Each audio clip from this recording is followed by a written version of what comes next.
Hey, what's up guys, Tarzan here, and today I'll be doing a sponsored video on LOL Sumo. LOL Sumo is both an Android and iOS phone app for League of Legends, and many streamers and YouTubers have showcased in the past, as far as their videos and content goes, that allows you to actually improve as a player.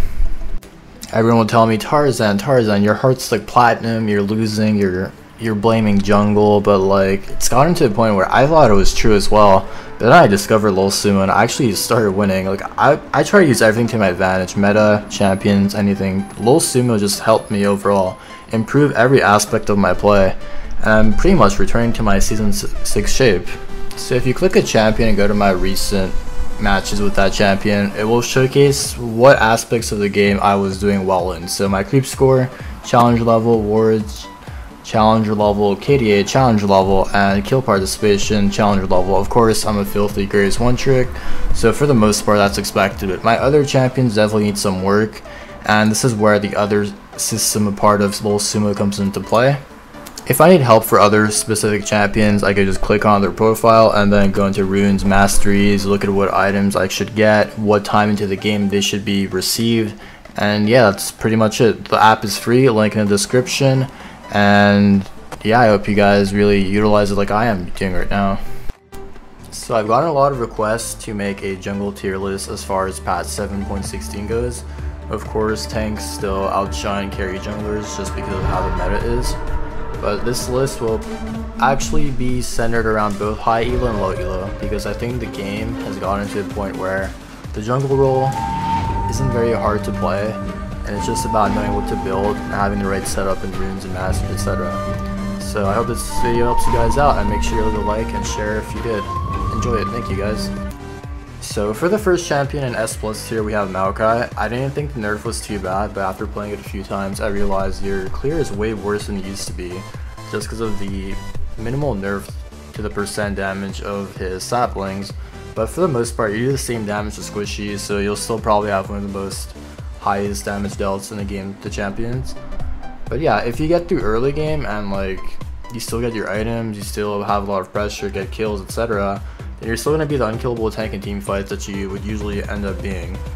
So you'll heal up more than 600 HP per auto attack with your passive, of course. Late game, it's a huge deal. If you don't have grievous runes or executioner's calling, etc., then you're just a massive frontline sponge that you have to be for your team, and you'll have pretty much no problem winning, as he's probably one of the better tank CC bots in the game as far as jungling goes right now.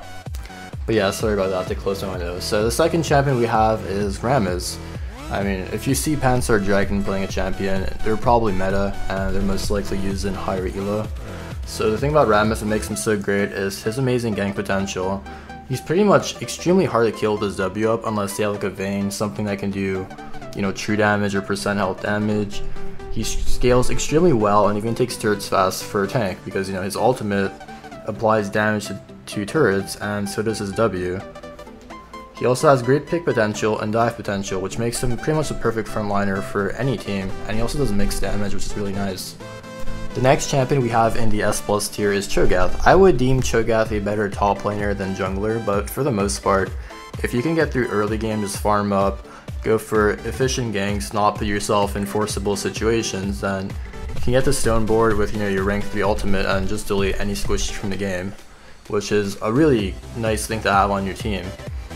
But the main issue with Cho'Gath is that he has no crowd control setup, so unless you have like a Renekton that can lock down someone with a stun, it becomes really hard to land your Rupture because it's not really a hard ability to hit.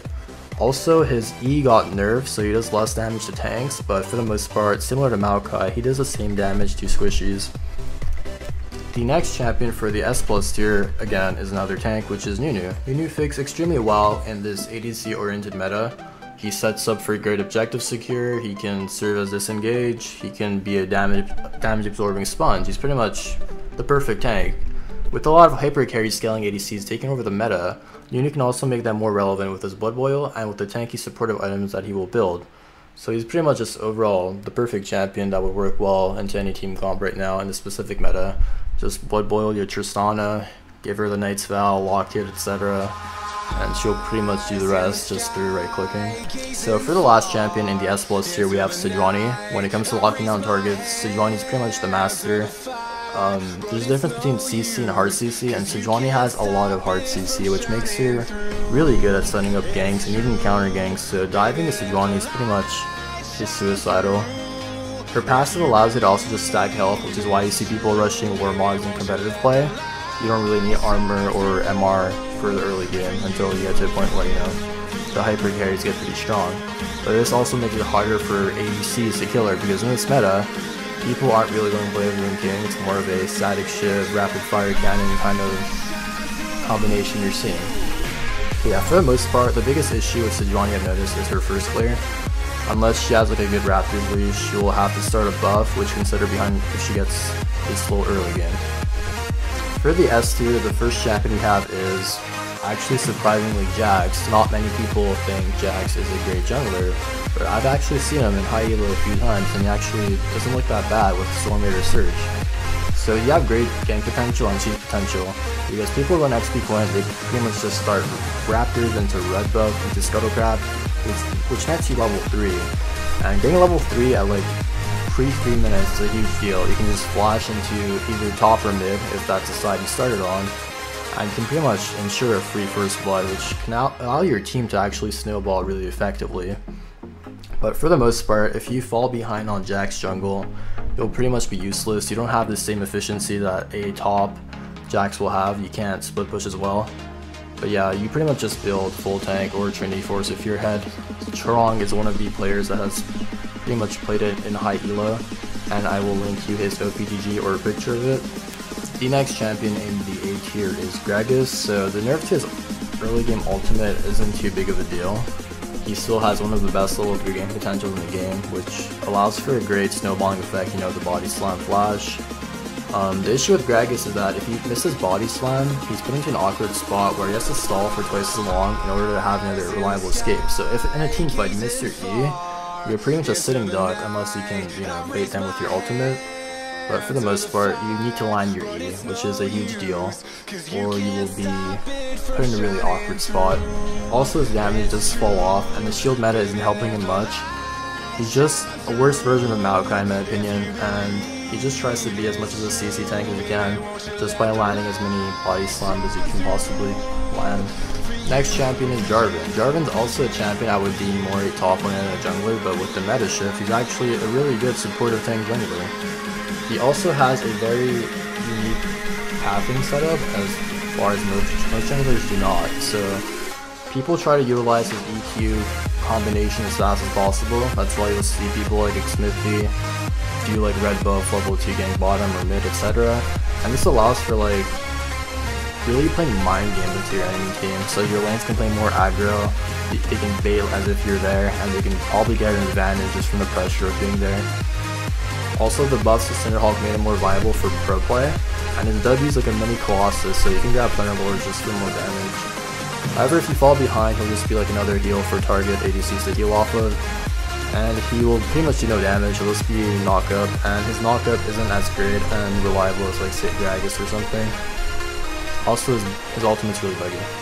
And the last champion for the S tier that we have is Rek'Sai. With, again, the buffs to Cinderhawk, Rek'Sai is an all-around decent pick that can serve great as a frontliner, but obviously there are better frontliners that are more reliable, like Rammus. She also has great turret diving potential that champions like Elise have once she hits level 6. You know, Elise has Repel, Rek'Sai has her ultimate. It's obviously less reliable because they can flash out of it if they're timing properly, but for the most part, she can dive first. She also benefits greatly from tanky supportive items that make her teammates more useful and relevant, similar to Jarvan.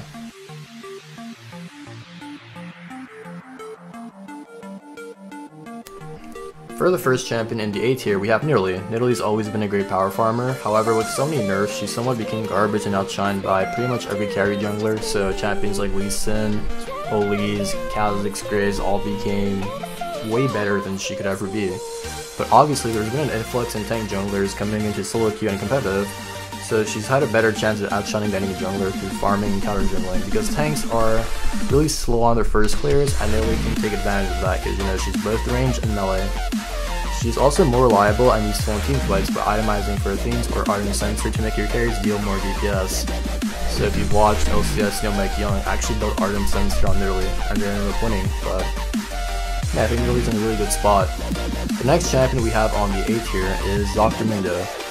Probably a champion you didn't expect to see on this tier list, but I've had a lot of success with him, and for the most part, he's really good against heavy AP team comps. Also, as I mentioned before, we're in a heavy AD scaling meta, ADC scaling meta, and Mindo can get to a point where he's untouchable against ADCs if played properly in the early game. So champions like Tarzaned Don't build Blade of Rune King anymore. They build Rapid Fire again and Sag Shift, and that delays their late game. So if you can just dive her over and over again instead of behind, and then their top mid jungle will come to a point where they can't kill you, you're pretty much the best frontlining, sustain, absorbing shield you can ever be. Obviously with his downfall to him, his ganks are really fucking terrible, so you'll primarily look to farm and counter gank if possible, so it's really not hard to dodge his clear. If you've watched my most recent streams, you know that I developed this new playstyle for Graves, and I think Graves is actually in an okay spot. There's just specific team comps you can't really get picked into. But yeah, for the most part, there's really not more to be said about Graves. Just farm, counter jungle, wait for someone to overextend, in case you're just looking for counter ganks and such. Just the ADCs with long range and Arden right now are just too abusive, and Graves can't really do much against them, but with this new setup, most of your games will have no problem carrying, and if this video gets 3,000 likes, I will release that guide ASAP. The before last champion we have for the A tier is Warwick. Warwick remains one of the better gankers and counter gankers in the game as far as jungling goes. I've always been a fan of Warwick, but the issue with him is that his W tends to bug out and allows you to miss out on DPS early game. You have to like keep stutter moving, and your attack speed will go up if they're in like the danger zone.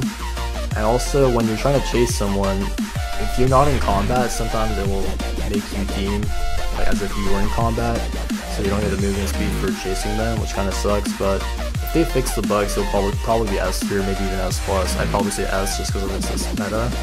But yeah, he's so great for locking out like shield supports. You'll see like Voodoo, China, you can get onto them, they don't build QSS, you can follow up, and you can get a free Iron Sense removal.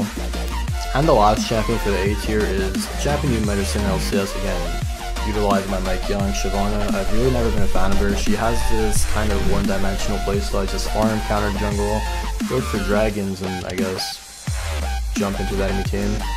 But again, like Nidalee, in this meta, she can be relevant because the enemy jungler will most likely be a tank, and this allows you to get free reign over them. You clear faster, you can invade, you can beat them 1v1, and this allows you to have more priority and more pressure on the map.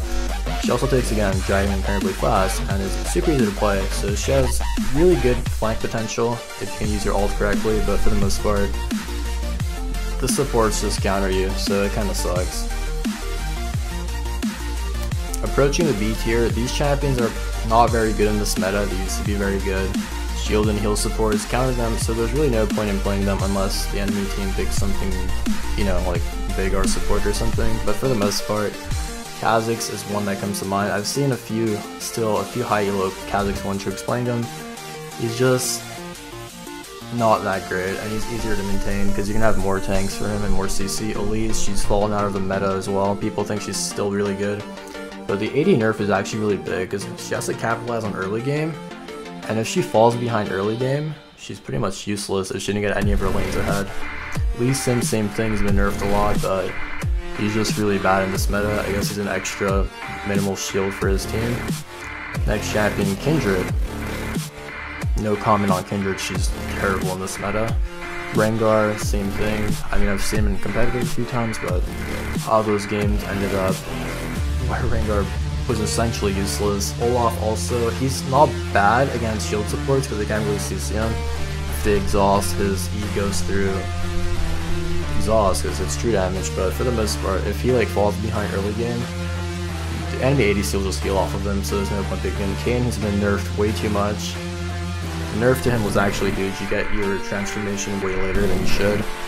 And yeah, Rast is really easy to kite if they have a proper team comp and range and disengage and heal. He's pretty much useless, but for the most part, against tanks, if you can get it on their front line, then he's really good.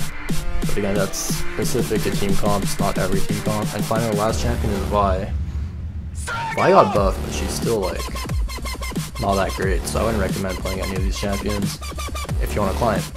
And finally, for the C tier, these champions are even worse than the ones I listed above in B and shouldn't be played. I'm not gonna name champions like Reduce and Zao, those are like beyond trash for like bronze and silvers, no offense. But yeah, so first champion's Ivern. Pretty much does everything the support champion should build, so you're just wasting a slot as far as the champion goes. You can get like an extra tank. Next champion, Zac, he got extremely nerfed. He can still be useful if used properly and like against specific team comps with specific team comps, but for the most part he's just over nerfed. I think he's really bad now.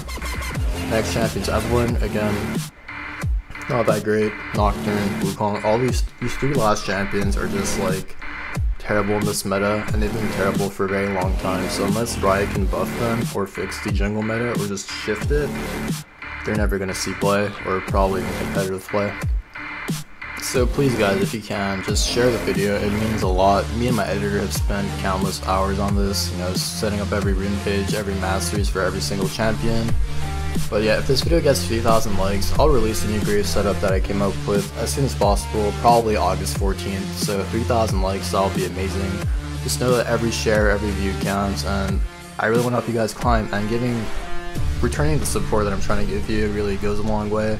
It makes me want to help you guys more. So again, thank you guys so much. I love you all.